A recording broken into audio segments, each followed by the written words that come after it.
Jurus Cuan Plus bareng Terima Plus by Trimegah Sekuritas. Francis Ferdinand Valley United FM, your sportainment station. On my mind, Alex Warren featuring Rosie. Keren ya, On my mind. Ini sama nih kayak pikiran LC belakangan ini nih, sporty people yang selalu kayak banyak bercabang banget untuk mikirin ini itu, termasuk mikirin finansial. Wih, pas banget pas overthinking, pas ahlinya datang ke Bali United FM untuk ngobrol-ngobrol barengan sama LC, dan ini adalah pas banget untuk edukasi hari ini. Jadi kamu yang masih belum tahu apa itu dana darurat, terus seberapa penting sebenarnya dana darurat itu, kali ini Elsa Sejak Perasa sudah ngobrol tadi di TikTok ya, kalau kamu udah sempat ngintip.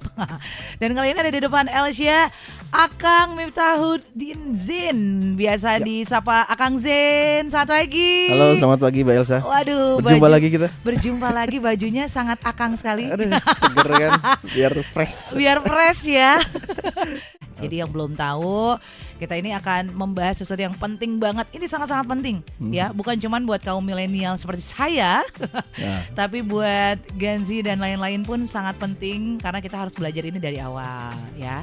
Ngomongin soal dana darurat kan. Dana darurat. Dana darurat itu kayak, aduh kok horor ya kalau Ini misalnya horor anak-anak sekarang dengernya dana terus darurat gitu ya, seakan-akan aku tuh akan mengalami sesuatu yang darurat, tapi itu di luar dari kendali kita loh, dan itu memang harus segera dipikirkan. Dan ya memang episode ini episode horor, jadi siap-siap teman-teman. Ya, yang di mobil jangan sampai ngelamun pokoknya kalau dengerin di mobil nih, sporty people, siap-siap. Harus tetap fokus ya. Iya betul. Tapi kita belajar dari basic dulu Kang ya. Oke. Nah, dana darurat itu sebenarnya apa sih? Dan seberapa pentingnya di kehidupan kita? Itu yang mesti diedukasi duluan. Oke, dana darurat itu sporty people semua, kalau misalnya kita punya duit, itu kan biasanya oke lah kita alokasiin buat ya makan, minum, jajan, lifestyle apalah sebuahnya. Cuma ada satu lagi yang mesti dilakuin adalah kita punya dana yang kegunaannya tuh untuk sesuatu yang tidak terduga. Baik. Nah, atau secara kebutuhan itu mendesak pada waktu tertentu yang tidak bahasanya itu unpredictable. Baik.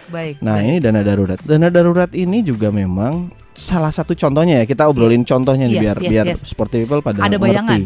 Ada bayangan. Contohnya kayak kita amit-amitnya terjadi namanya kehilangan pekerjaan. Baik. Oke, terus di situ juga salah satunya kalau amit-amit terjadi musibah sakit. Nah, sama misalnya ada kebutuhan keluarga yang mendadak. Nah, itu juga salah satu yang biasa dipakai untuk kebutuhan.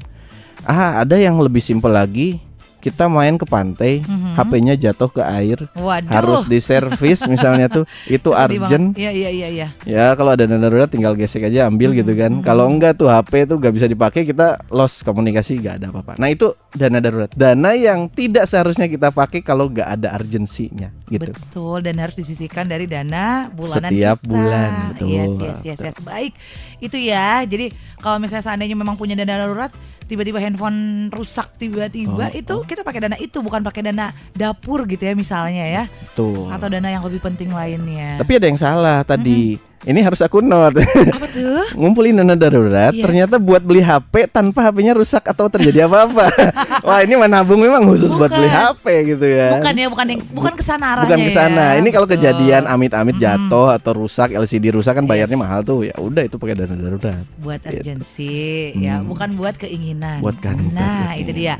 Betul. Banyak orang yang ngerasa wah belum butuh gitu ya. Kayak aku tuh belum butuh-butuh amat dana darurat gitu ya. Dan menurut Akang sendiri, kapan sih seseorang harus mulai punya dana darurat? Idealnya di usia berapa sebetulnya? Apakah di usia anak-anak intern kita ini yang masih kinyis-kinyis ini, Kang, sudah wajib punya dana darurat?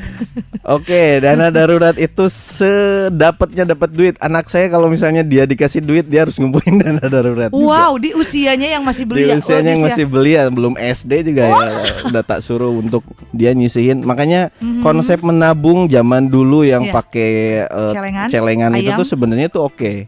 Karena gak cuma buat anaknya, kadang orang tuanya juga pakai tuh, dibuka juga orang tuanya gitu kan. Dicolok gitu kan, dibongkar si ayamnya itu gitu kan.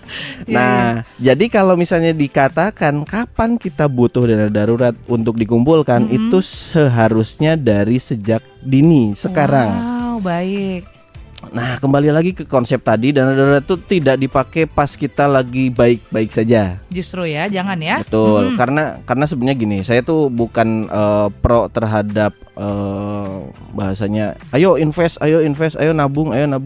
Cuma memang di data terbaru nih, saya mulai ada horor-horornya nih. Ini nih. Indonesia ini sudah mulai ketagihan untuk memakai namanya pinjol. Jadi ada data 45 juta orang itu dia sudah pakai pinjol dan nilainya fantastis 100 triliun. Oh my god. Yang sudah pakai pinjol.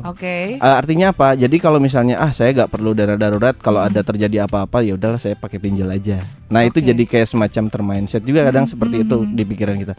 Padahal yang harus teman-teman tahu, memang sih kita bisa bayar tuh cicilan buat pinjolnya atau buat bayar pelunasannya. Cuma yang jadi PR adalah bunganya juga gede gitu kan. Bunganya luar biasa, 2-4%. Nah, opsinya memang amit-amit adalah harus pakai pinjaman seperti itu. Tapi kalau misalnya kita sudah menyediakan yang mana itu duit, apapun yang terjadi sama kita sudah ada preparasinya gitu kan. Itu sangat bermanfaat. Betul. Jadi kalau disuruh kapan harus ini, sekarang. Mulai dari berapa? Nanti kita hitungin bareng-bareng simulasinya gitu kan. Wah, ini kalau 6 bulan pengeluaran saya belum bisa nih. Ya udah dicicil. Per bulan nggak bisa, ya per hari gitu. Nah, nanti kita hitungin ya. Iya. Cari formulanya yang paling simple yang bikin kita nyaman ya, Kang ya. Betul sekali. Dan darurat ini sebenarnya pembedanya sama tabungan biasa itu gimana? Misalnya gini, aku mau tabungan biasa tadi, pengen beli handphone. Nah, satu sisi aku pengen punya dana darurat. Mungkin masih ada seperti people yang belum bisa membedakan ini nih. Silakan, Kang. Secara konsep finansial biasanya tuh orang-orang tuh ada dua hal yang diarjenkan untuk kita ya sebagai sporty people. Yang diarjenkan itu adalah satu, bayar utang. Baik. Kalau pas udah dapat penghasilan gitu ya. Yang kedua, saya gak punya utang gitu kan. Saya gak pernah nginjem ke sana sini gitu kan. Ya berarti yang harus dikumpulin adalah satu, dana daruratnya.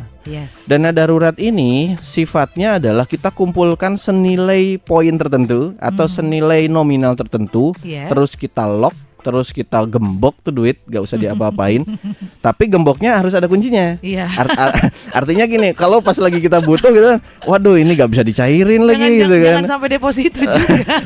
Waduh ini kena penalti gitu kan. Waduh ini gimana cara nyairinnya. Waduh lagi turun gitu kan nilai modal kita. Nah, jadi duit yang memang terkhusus nih buat si dana darurat ini tuh di tempat yang ada gemboknya. Kita secara disiplin masukin duit ke situ. Tapi kita nanti kalau pas dibuka juga bisa sewaktu-waktu. Artinya fleksibel. Betul. Nah, bedanya sama tabungan apa? Tabungan itu adalah sesuatu yang memang kita secara misinya beda. Misinya mau ke keinginan boleh gitu kan. Atau ke hal yang di luar pokoknya di luar yang urgency itu bisa dipakai. Makanya nanti kalau misalnya sporty people mulai dari awal itu pas penghasilan bersih, nyisihinnya dua dulu. Nyisihin buat pembayaran utang-utang. Yang kedua buat dana darurat kalau misalnya belum terpenuhi. Baik.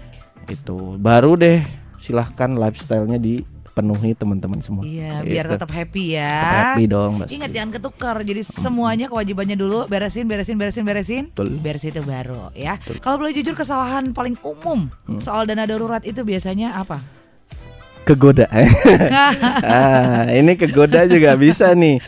Jadi ada dua sisi tipikal manusia gitu. Tipikal orang tuh ada dua. Satu memang dia tidak mengumpulkan dana darurat. Kalau ada urgensi dia amit dia mengambil pinjaman online atau minjem teman atau minjem saudara dan sebagainya.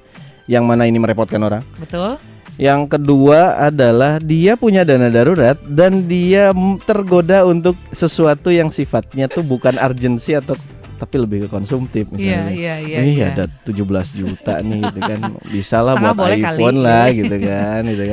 Atau wah ini ada pelek motor nih. Ya udah mau ganti knalpot gitu kan, bisa lah 5 juta cocek gitu. Nah, betul. Itu bisa. Makanya di sana ada perbedaannya. Menahan tuh penting. Makanya gemboknya harus tetap dipakai. Cuma kalau urgent ya dibukanya juga gampang. Sekarang kita akan bahas idealnya, Kang. Dana darurat itu kalau yang tadi kita sudah bahas di TikTok, tapi sekarang kita bahas di on air, harus berapa? Apakah ada patokan tertentu? Silahkan, Kang. Ngobrolin dana darurat, patokannya adalah dari Kalau tadi kan kita ngobrolin tuh yang di TikTok tuh ngobrolin berapa kali per bulan gitu kan. Nah kalau ini biar lebih real aja. Misalnya 1 bulan kita butuh duit untuk pengeluaran kebutuhan kita 2 juta contohnya. Itu untuk yang single dulu ya. 2 juta misalnya tuh. Wah ini masih mahasiswa gitu kan. 2 juta kalau misalnya bulan depan kita gak dikasih duit sama orang tua atau gak dapat kerjaan, gak dapat apa-apa, itu 2 juta masih bisa gak buat hidup buat bulan depan gitu kan. Nah kalau misalnya gak ada berarti udah warning tuh. Nah tapi kalau secara idealnya dari sisi literasi keuangan, rata-rata orang ngumpulin buat yang single-single ini itu minimal di 3-6 bulan. 3-6 bulan. Betul, berarti kan minimal 2 kali 3 6 juta gitu kan. Terus 2 kali 6 gitu kan 120 gitu kan. Nah itu lumayan banyak tuh. Nah kalau misalnya dari duit itu sudah terkumpul, itu kita lebih lega. Itu. Terus kalau misalnya kalau yang udah berpasangan gimana? Yang udah berpasangan tuh biasanya kebutuhan dapurnya lebih meningkat gitu kan. Nah apalagi misal punya istri, nah istrinya juga sama-sama bijak dalam mengatur keuangan, ya berarti masih lebih mantap gitu kan, masih oke. Tapi kalau misalnya dari sisi pasangan, baik itu suami atau istrinya ternyata memang lumayan boros gitu kan, ya berarti berapa tuh pengeluaran bulanannya? Apakah kalau misalnya di Bali itu butuh 7 juta itu atau 10 juta per bulan gitu kan. Nah kalau misalnya amit-amit terjadi sesuatu 10 juta tuh butuh, ternyata bulan depan tuh kita gak dapat income apa-apa. Bulan depan tuh apa? Bulan Mei ya. Bulan Mei ternyata kita gak dapat duit sama sekali. Ini 10 juta untuk kebutuhan hidup harian kita tuh masih terpenuhi atau enggak? Nah kalau gak ada berarti itu udah di kategori yang rawan. Nah idealnya berapa sebenarnya kalau literasi keuangan sih bilangnya bisa di 1 tahunan. Berarti kan 10 juta kali 12. Nah itu juga banyak gitu kan. Makanya kalau dilihat-lihat ngumpulinnya tuh kayaknya berat nih ngumpulin langsung segitu gitu kan. Makanya harus dicicil dari sekarang. Tapi itu adalah bahasanya tuh sudah di lock. Kita tuh kalau amit-amit terjadi apa-apa kita ada duit yang itu yang bisa dipakai gitu. Ya, jadi itu adalah formulanya kalau kamu sekarang ini lagi pingin memulai untuk bisa punya dana darurat. Tapi kalau gaji pas-pasan banget nih Kang, realistis juga nggak sih buat mulai dana darurat? Segalanya yang kita pakai tiap hari itu kayaknya udah mendesak banget gitu, mepet banget. Gimana tuh cara ngakalinnya nih Kang supaya tetap masih punya gitu? Sekarang tanggal berapa? Tanggal 21. Nah teman-teman yang bekerja, sporty people yang bekerja biasanya mungkin dapat duit tanggal 25 sampai tanggal 1 itu sudah buat kesepakatan sendiri. 10%-nya itu disisihkan ke dana darurat. Contoh, misal kalau dapat 5 juta, ya 500.000 gitu kan kita udah sisihin tuh. Nah, disisihinnya mau di tabungan boleh atau ini tabungannya bukan yang dicampur ya. Tabungannya tuh nanti kepake lagi gitu kan. Ini kan kalau buka akun bank tuh bisa kapan aja dan banyak gitu kan. Nah, ada satu bank tertentu yang memang ini khusus untuk dana darurat gitu kan. Itu juga boleh. Atau konsepnya yang lain adalah saya mah gak mau kalau di tabungan doang nanti kegerus inflasi. Ya udah masuk ke ranah yang lebih strategik lagi namanya ke reksadana pasar uang. Nah itu juga bisa jadi salah satu opsi kalau teman-teman ngumpulin duit. Jadi 500.000 kita patokin di awal pas kita punya dapat income. Itu rutin setiap bulan. Nah habis dari situ kebutuhan boleh deh dipakai sama yang lainnya. Harusnya cukup. Ya. Jadi memang benar harus nahan sih. Harus nahan. Harus nahan sih demi ya. Agak susah tapi nantinya pasti akan terasa ketika itu bisa diperlukan di waktu yang tepat. Kamu pasti akan lega sekali di situ. Lebih baik simpan dana darurat ini nih Kang, yang paling spesifik lagi. Tabungan biasa, e-wallet, instrumen lain. Yang tadi mungkin selain tabungan nih. Kalau saya bakal bagi minimal 2. 2. Minimal 2. Satu di instrumen yang gampang dicairkan pada saat itu yaitu di tabungan. Berapa porsinya ya misalnya tuh kalau tadi butuh dana daruratnya itu ternyata 60 juta ya 30 jutanya bisa di tabungan gitu kan. Tapi kalau misalnya merasa itu juga terlalu gede 30 juta itu kalau di tabungan tuh sayang banget gitu kan. Karena saya tipikalnya di dunia investment jadi 30 juta nih kalau sebulan dapat 0,5% aja return ya masih menarik gitu kan. Secara mayoriti pasti saya akan masukin ke ranah namanya reksadana. Nah ini juga berlaku buat pemula. Jadi reksadana tuh bukan yang duitnya tuh gak bisa diapa-apain, gak bisa di lock gitu kan. Itu bisa betul. Dicairin kapan aja. Bahkan ke instrumen yang namanya reksadana pasar uang, itu isiannya tuh deposito yang dikumpulkan secara banyak. Jadi bargaining si MI namanya tuh manager investment, dia bisa nego sehingga reksadana pasar uang itu bisa lebih tinggi daripada deposito. Bedanya lagi deposito tuh di lock, kalau reksadana pasar uang teman-teman bisa dicairin kapan aja gitu. Jadi H+1. Nah, kalau misalnya dana daruratnya H+1 ternyata masih kelamaan, ya udah memang harus ada porsi di tabungan biasa. Iya, dan itu pos-pos itu tuh penting ya. Pos-pos itu penting. Jadi ngumpulinnya nanti strateginya kumpulin dulu, misalnya tuh ini taruh dulu deh di reksadana pasar uang yang ini memang urgent buat di satu ATM yang nggak pernah kita pakai. Gitu. Oke. Dan yang tidak gampang diakses untuk, jadi jangan ada mobile bankingnya dan lain-lain ya. Ya kalau bisa. Bener, kalau bisa seperti itu. Apalagi ada m-bankingnya ada, mantap tuh, tinggal transfer. Semakin gampang. Oke. Kapan kita boleh pakai dana darurat ini? Karena suka kebablasan, Kang. Tolong pembedanya nih, Kang. Silakan. Dana darurat tuh gak usah dipakai. Nah namanya ini bahasanya darurat ya? Namanya juga darurat gitu ya. Ngapain dipakai gitu kan? Betul. Kalau dana darurat dipakai berarti udah dalam kondisi yang sangat darurat gitu kan. Dana darurat. Kategori darurat. Oke, masuk kategori dana darurat tuh kepakainya kayak gini. Misal kita setiap bulan dapat penghasilan yang pas-pasan. Amit-amit terjadi, maaf, jatuh dari motor gitu kan. Berarti kan kita harus ke rumah sakit. Ke rumah sakit itu tidak murah. Bisa juga ternyata dia tidak punya asuransi gitu. Betul. Kan adanya uang cash doang. Ya udah itu uang cash tuh dipakailah untuk keselamatan dia, mengobati badannya yang terluka itu. Betul. Atau kayak tadi misalnya tuh ada musibah-musibah yang tidak tertentu, misalnya tuh ternyata saya tuh butuh duit ini untuk ganti HP karena HP-nya kecebur di air laut gitu kan. Wah, nggak bisa dipakai sama sekali. Nggak bisa dipakai sama sekali. Kita butuh komunikasi, ya udah harus diservis dan lainnya, atau harus beli yang baru. Itu urgency. Betul. Paling amit-amitnya adalah kita tidak memiliki income untuk bulan depan. Bisa terjadi namanya PHK. Nah kali ini kalau ngobrolin PHK tuh sebenarnya sangat relate untuk kondisi market sekarang. Iya.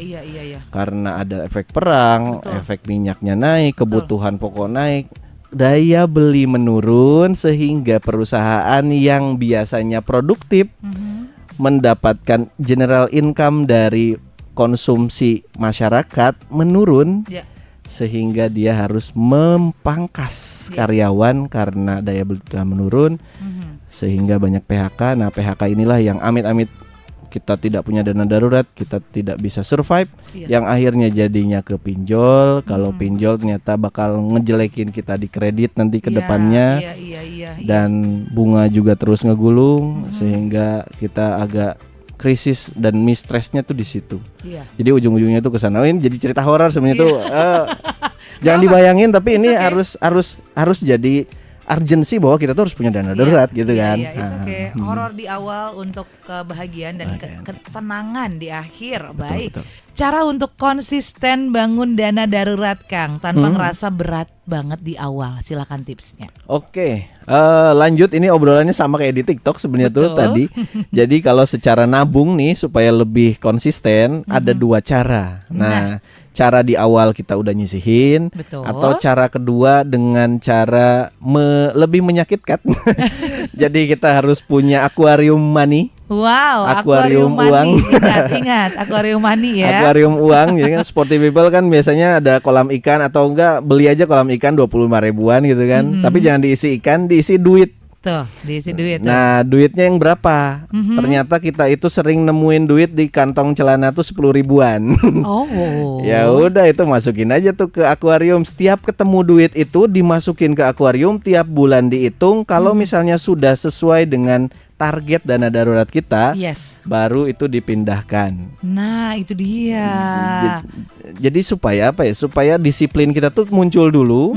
Kalau kita apa-apa langsung harus transfer gitu kan, kayaknya agak berat ya. Tapi kalau misalnya kita sering ketemu duit, oh ini dari habis belanja gitu kan, langsung lihat gitu, oh ada saku sebelum dicuci gitu kan, ada duit 10 ribu gitu kan. Itu yang masukin. Itu masukin, tapi jangan dilipat-lipat. Itu harus bening, harus kelihatan tapi aman. Betul. Jangan sampai digondol tuh orang tuh, bahaya tuh gitu kan. Itu malah jadi sakit nggak berdarah, Kang. Jangan Kang, jangan sampai digondol sama temen sekosan dan lain-lain gitu kan. berbahaya. Tapi menurut Akang sendiri nih, kita harus dahuluin apa nih? Bayar utang dulu, investasi dulu, atau dana darurat dulu? Bayar sesuai utang dengan urutan. Oke, langsung. Oke, kenapa harus bayar utang dulu? Karena bayar utang itu ada satu yang mengerikannya dari sisi bunga. Oke. Jadi misalnya ada dana yang harusnya tuh kita tuh bayarnya tuh cuma 20 juta gitu kan. Karena ada bunganya 20% itu kan jadi banyak gitu kan. Setuju. Nah, kalau misalnya itu udah clear baru dari sisi dana darurat. Sebenarnya harusnya beriringan. Cuma kalau misalnya secara kita percentage dari satu bulan itu kita banyak utangnya, ya udah kita porsinya paling banyak buat bayar utang dulu. Utang dulu aja ya, bayar duluin ya Kang dulu. ya. Itu clearin tuh sampai bener-bener bersih. Berarti bersihin dulu itu, bukan Bersihin berbarengan dulu. Kang. Gimana? Berbarengan tuh tapi porsinya gak sama. Oh baik, yes. Tetap harus digedein dulu Skalanya buat di pembayaran utang. Tapi ini beda buat selain KPR ya. Kalau KPR tuh mau digedein juga income kita emangnya bisa gitu kan. Gitu. Kalau kita punya KPR dengan kita harus ngelunasin misalnya 500 juta lagi gitu kan. Ya udah deh tiap bulan aku merih gitu bayar itu. Tapi ada bunga-bunga yang lain yang sifatnya itu dirasa ini aku kecil kok ngambilnya utangnya di sini gitu kan. Ya udah nggak apa-apa deh. Padahal bunganya gede. Baik. Misalnya kayak kartu kredit gitu kan, atau mungkin pinjol kayak misalnya tuh di ya banyak lah marketplace yang sekarang ngasih pinjol gitu kan. Nah itu tuh gede-gede banget, bisa 2-4%-an satu bulannya gitu kan. Baik. Apalagi kalau udah ada ketelatan denda. Nah ini yang berasa sekali. Itu ngegulung terus sehingga secara kita punya income kok jadi habis gitu kan. Oke, beresin dulu utangnya, mulai bangun dana darurat, habis itu baru mulai investasi. Iya, itu urutan yang paling betul ya. Di era sekarang semuanya serba nggak pasti ya Kang ya. Seberapa penting ini nih harus kita punya yang namanya keamanan finansial ini.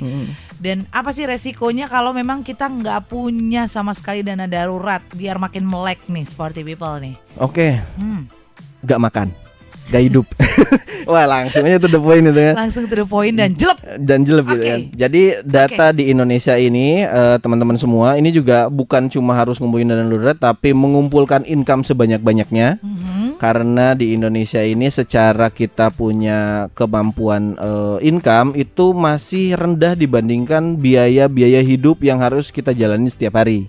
Baik. Nah, dengan cara apa? Dengan cara upgrade skill, terus kita menambah pasukan pipa pendapatan. Jadi jangan cuma di satu pipa doang. Betul. Nah, amit-amit nih ya kalau misalnya sporty people kena apes gitu kan, kita cuma punya di satu pipa untuk pendapatan. Terus ternyata pipanya ditutup gitu kan. Ditutup tuh artinya bisa jadi usahanya bangkrut atau enggak pekerjaannya sudah tidak dibekerjakan lagi di situ pekerjaannya gitu kan. Sehingga bulan depan tuh harus mikir gimana saya bisa hidup kalau misalnya kayak gini. Memang ada jalur lintas paling mudah yaitu dengan minjam duit atau pinjol, tapi seberapa lama gitu kan. Nah, kalau misalnya teman-teman sudah punya dana darurat di awal, dana darurat itulah yang jadi penolong teman-teman semua. Betul sekali. Kita gak ngerepotin orang. Dan juga satu, kita juga harus sehat. Nah ini tadi aku belum bahas dari pagi ya. Kenapa penting? Karena jiwa yang sehat itu bisa menambah produktivitas. Kalau produktivitasnya bagus, income yang kita dapatkan untuk ke rumah juga banyak gitu kan. Nah makanya ada dua hal yang penting. Satu, tambah dulu income yang banyak gitu kan dari beberapa sumber pendapatan. Yang kedua, jaga kesehatan. Itu dia, karena memang betul sih sehat itu mahal. Sehat itu mahal gitu Sehat kan. itu mahal supaya kita bisa menambah pundi-pundi lagi. Gak sehat besok diganti, jamin itu. Gak ada yang abadi. Karena perusahaan itu sangat gampang mengganti kamu ya. Betul, sporty people gitu. ya. Sporty people tuh harus sadar itu. Betul. Kita boleh loyalitas, tapi ingat perusahaan seminggu sebulan akan gampang sekali. Bekerja, nyari duit yang ikhlas, yang tuntas, yang semangat gitu kan.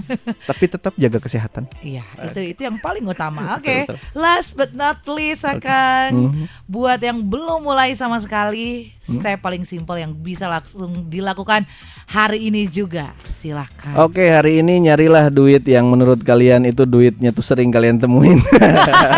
Bukan yang di bawah ya. Bukan yang di bawah juga. Itu rezeki juga loh, rezeki dadakan itu mah beda. Kalau saya nih langsung nemuin duit, jangan 50.000 ya, 50.000 langsung dari ATM langsung dihabisin lagi gitu. Ada duit nih 10.000 lecek gitu kan. Nah, ini langsung masukin ke wadah yang menurut kita bisa dilihat setiap hari. Oke, akuarium itu tadi. Akuarium itu sendiri, terus kita kumpulin yang banyak. Kita hitung setiap bulannya. Ternyata ini sudah target bisa masuk ke ranah tabungan untuk yang bisa kapan aja dicairin. Yes. Atau juga aku misal pengen lebih tinggi, ya udah masukin ke reksadana yang bersifat pasar uang gitu. Jangan di yang sesuatu yang di lock. Karena kalau dicairin nanti gak dapat duit, atau malah dimasukin ke ranah yang sangat agresif. Yes. Karena nilai uang modal kita bisa jadi berkurang. Ya kalau nambah syukur ya. Kalau berkurang kan ya gak jadi kita dapat dana daruratnya gitu kan. Betul. Gitu. Ya udah, itu step simpelnya. Sekarang tuh bulan April akhir, teman-teman Sporty People yang bakal gajian itu udah siap-siap mulai ngitungin dulu nih. Nah, hitung ayo. Ini yang di mobil jangan melamun. Saya tuh ngomong gini karena saya sering dengerin Bali Night itu di mobil dan utamanya. Dan melamun. Dan melamun gitu. Ini kamu yang lagi ngelamun. 169 gitu. Wah, ini sambil dengerin ini. Jangan ngelamun. Bentar lagi gajian. Nah, ngelamunnya gini ya, yang di mobil ini yang lampu merah atau lagi macet gitu ya. Jadi yang mesti dilakuin adalah berapa sih aku harus ngumpulin duit buat dana darurat. Oke, aku tuh belum nikah, ya udahlah 6 kali pengeluaran bulanan. Yes. Oke, aku udah nikah nih, ini baru mau jemput anak gitu kan, jam segini udah TK, SD gitu kan, baru mau dijemput gitu kan. Wah, 12 kali pengeluaran bulanan. Hitungin tuh per bulan tuh biasanya habisnya berapa duit tuh gitu kan. Kaliin aja 12. Yes. Cicil lah, mulai dicicil dari bulan depan. Ya. Terus ternyata aku tuh anaknya banyak, ada 5 gitu. Itu lebih banyak lagi. Tim 4 tuh, tim 4 tuh siap-siap tuh. Ini sekolah di sini harganya segini. Lebih mahal lagi. Tapi gak apa-apa. Banyak rezeki ya, kitanya juga harus usaha sih. Usaha juga harus dibarengin. Closing tagline dulu Kang, silakan. Okay. Closing tagline-nya adalah hidup ini tuh perih. Jadi kadang kita gak ada yang nolongin. Siapa yang bisa nolongin kita cuma kita sendiri. Makanya kalau misalnya kita punya dana darurat, itu bisa menolong kamu tanpa harus merepotkan orang lain. Tetap produktif, nyari duit yang banyak, dan jangan lupa nyisin buat dana darurat. Dan jangan lupa sehat badan, sehat raganya untuk bisa beraktivitas, nyari income. Baik. Itu aja. Terima kasih banyak. Luar biasa kan. Terima kasih banyak. Keren. Jurus Cuan Plus bareng Terima Plus by Trimegah Sekuritas.